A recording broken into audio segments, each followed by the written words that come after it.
You are a weapon in God's hand. How sharp are you? Are you a blunt weapon? I'm sorry, he's not using you. Are you a blunt weapon? I'm sorry, he's not using you. God, he's not wasting his time.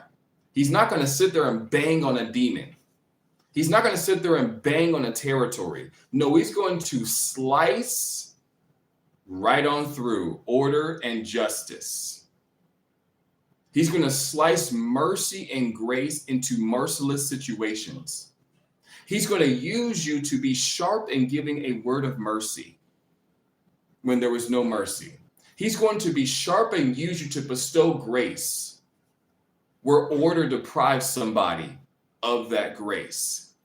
He's going to use you as a weapon of cushion to lift somebody up where the world just left them. Sharp. But he's not going to waste his time. God's word will not go void.